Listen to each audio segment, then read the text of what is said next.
History repeat itself, इतिहास अपने आप को दोहराता है। ये बात दोस्तों आपने कई बार सुनी होगी। कई लोग जो है वो आए दिन आपको मतलब ऐसी बातें टीवी पर भी सुनाई दे रही होगी, या तो जो टेक्निकल एनालिस्ट होते हैं दोस्तों, जो कई साल जिनको हो चुके हैं स्टॉक मार्केट में, जो चार्ट को अच्छे से पढ़ना और सीखना मतलब किस तरीके से चार्ट को देखा जाता है, वो चीज़ें जान गए हैं। हो सकता है कि आपने उन लोगों को कई बार ऐसा बोलते हुए सुना हो कि हिस्ट्री रिपीट इटसेल्फ, इतिहास अपने आप को दोहराता है। तो ये दोस्तों ऐसे जो बड़े टेक्निकल एनालिस्ट होते हैं वो ऐसा क्यों बोलते हैं कि हिस्ट्री रिपीट इटसेल्फ, यानी कि बार बार एक ही चीज दोस्तों क्यों मतलब रिपीट होती रहती है।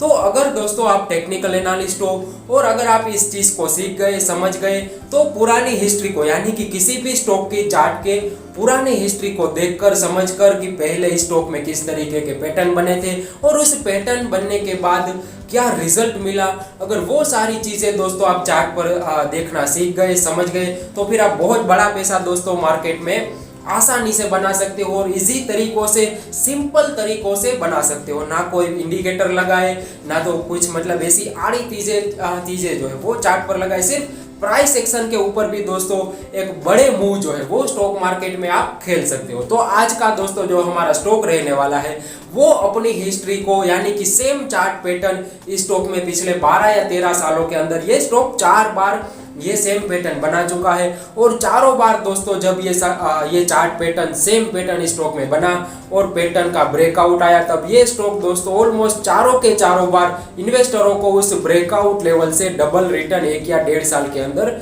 4 बार दे चुका है। हालांकि 2009-2010 के लोअर लेवल से दोस्तों हम बात करें तो ये स्टॉक तो बहुत ही मल्टी बैगर रिटर्न जो है वो 10 या 12 सालों में इन्वेस्टरों को दे चुका है। लेकिन हो सकता है कि बहुत सारे लोगों के पास नीचे के लेवलों के आसपास ये स्टॉक ना पड़ा हो, तो वापस से दोस्तों इस स्टॉक में एंट्री करने का मौका 3.5 सालों के बाद हमें मिल रहा है। यानी कि इस चार्ट पैटर्न को दोस्तों हम सीखकर और मतलब देखकर ये कह सकते हैं कि ये दोबारा इतिहास दोहराने को बिल्कुल तैयार बैठा है। तो वो स्टॉक कौन सा है, उसमें क्या चार्ट पैटर्न बना था, अभी ये कौन से लेवलों पर दोस्तों खड़ा हुआ है, यानी कि किस प्राइस पे हमें मिल रहा है, और उसके अलावा अगर हम दोस्तों इस स्टॉक को इन लेवलों पर करंट मार्केट प्राइस पे बाय करते हैं तो यहाँ से क्या हमें डबल रिटर्न मिल सकता है या नहीं मिल सकता, वो सारी बातें दोस्तों हम चार्ट पर जाकर ही समझ सकते हैं। तो चलिए दोस्तों हम इस स्टॉक के चार्ट पर चलते हैं। तो ये है वो चार्ट, ये है वो स्टॉक का नाम दोस्तों वी-गार्ड इंडस्ट्रीज, जिसकी हम इस वीडियो में बात कर रहे हैं कि ये स्टॉक दोबारा पांचवी या तो फिर छठी बार इतिहास दोहराने को तैयार है। अभी इस स्टॉक का भाव चल रहा है, शुक्रवार की जो क्लोजिंग आई है वो है 266 रुपये 50 पैसे। तो कहीं ना कहीं दोस्तों जैसा कि आज का टॉपिक है, तो इस टॉपिक के हिसाब से हमें इसकी हिस्ट्री को एक बार देखना जरूरी है कि पुराने पहले के टाइम दोस्तों पहले ये स्टॉक क्या कर चुका है, पहले किस तरीके के स्टॉक में पैटर्न बने हैं। तो हम आ चुके हैं 2010 में दोस्तों। 2010 में जब 6.5-7 रुपये के ऊपर जब वी-गार्ड इंडस्ट्रीज में ब्रेकआउट देखने को मिला वीकली चार्ट पर, तो ये 7 रुपये वाला स्टॉक दोस्तों सिर्फ 7 या 8 महीनों के अंदर 15 रुपये का हाई लगा चुका था। जैसा कि हम बात कर गए कि हर बार ब्रेकआउट के बाद ये डबल रिटर्न हमेशा देता है, 100% रिटर्न हर बार दोस्तों इन्वेस्टरों को दिया है ब्रेकआउट के बाद। तो 7 रुपये वाला स्टॉक 15 रुपये का हाई लगा, फिर हम 1 या 1.5 साल की दोस्तों ये करेक्शन देख रहे, फिर एक बार दोबारा दोस्तों हिस्ट्री रिपीट हुई 2012, वो टाइम था दोस्तों जून 2012, जब 17 रुपये का हाई स्टॉक में ऊपर की तरफ वॉल्यूम के साथ कटते हुए नजर आए। तो 17 रुपीज वाला स्टॉक दोस्तों 2012 की हम बात कर रहे थे, जून 2012, तो ये दिसंबर 2012 दोस्तों आते आते ऑलमोस्ट 6 महीनों के अंदर, सिर्फ 6 महीनों में 17 रुपये वाला स्टॉक पहुंच चुका था 40 रुपीज।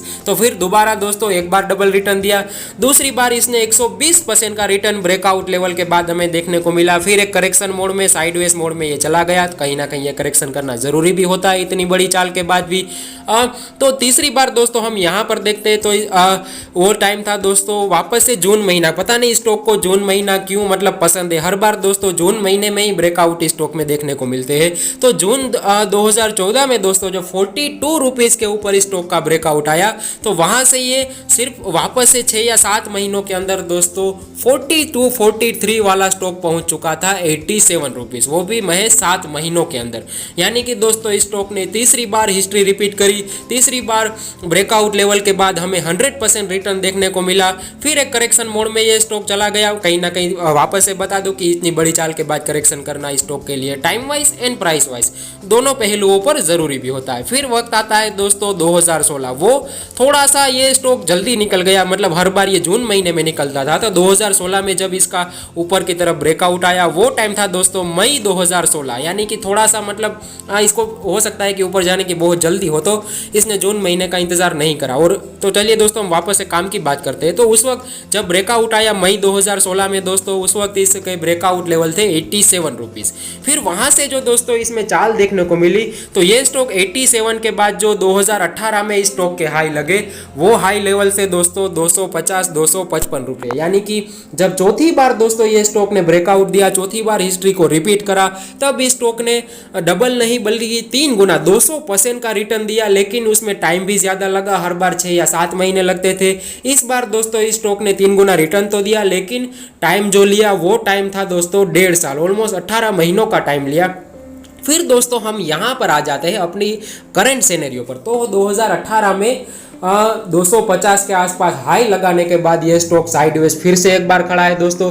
पहले के आप चार्ट पैटर्न, ये चार्ट पैटर्न अगर देखोगे तो सेम पैटर्न्स आपको 2021 में भी दिखेगा कि बड़ी चाल के बाद ये स्टॉक हमेशा साइडवेज हो जाता है। तो यहाँ पर भी दोस्तों ये स्टॉक 3.5 सालों से करेक्शन कर रहा था, और पिछले 2 हफ्ते पहले यानी कि मई महीने के एंड जून महीने की शुरुआत के आसपास इस स्टॉक में 250 के ऊपर ब्रेकआउट आ चुका है, काफी अच्छे खासे वॉल्यूम भी दिख रहे हैं। तो कहीं ना कहीं दोस्तों ये स्टॉक में इसे चार्ट को देखकर, मैं नहीं बोल रहा इस स्टॉक का दोस्तों, ये चार्ट ये बोल रहा है कि वापस से हम मतलब कैलकुलेशन करें तो 5वीं बार, 4 बार तो ये हिस्ट्री को रिपीट कर चुका है, 5वीं बार ये इतिहास दोहराने को दोस्तों बिल्कुल यहाँ से तैयार बैठा है।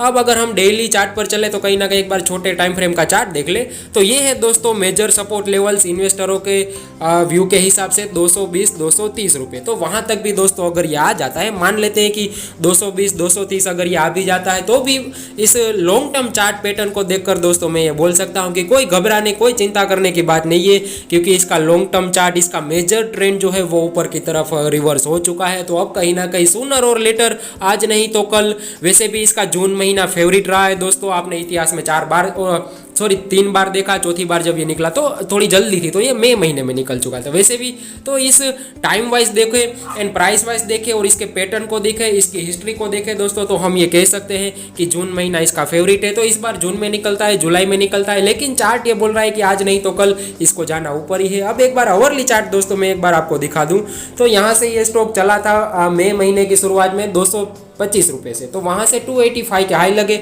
अब अवरली चार्ट पर ये करेक्शन कर रहा है। अवरली चार्ट पर इसके ब्रेकआउट लेवल है 272 के ऊपर, यानी कि 272 के ऊपर शॉर्ट टर्म ट्रेडर जो है वो भी पोजीशन बना सकते हैं। एंड इसका वीकली चार्ट जो है वो तो दोस्तों काफ़ी अच्छा बना हुआ है, काफ़ी पॉजिटिव हो भी चुका है, मार्केट में भी काफ़ी अच्छा मोमेंटम चल रहा है। तो V Guard industries long term के लिए आप बाय कर सकते हैं। यहाँ से दोस्तों हमारे मिनिमम टारगेट हो गए डबल, यानी कि ये 250 वाला स्टॉक, 266 वाला स्टॉक अगर आपको दिवाली या दिवाली के बाद यानी कि दिसंबर तक, ऑलमोस्ट हम दिसंबर मान के चलेंगे कि आने वाले 6 या 7 महीनों के अंदर ये 500 रुपये हो जाए तो कोई बड़ी बात नहीं दोस्तों, क्योंकि ये बार बार हिस्ट्री को रिपीट कर चुका है और इतिहास गवा रहा है दोस्तों कि history repeat itself and bar bar repeat होती रहती है। तो चलिए दोस्तों ये थी कुछ चार्ट एनालिसिस, जो मेरी समझ थी, जो मेरी एनालिसिस थी, वो मैंने आपके साथ शेयर करी। तो वीडियो कैसा लगा वो आप मुझे कमेंट में जरूर बताएं। तो चलिए दोस्तों अब चलते हैं।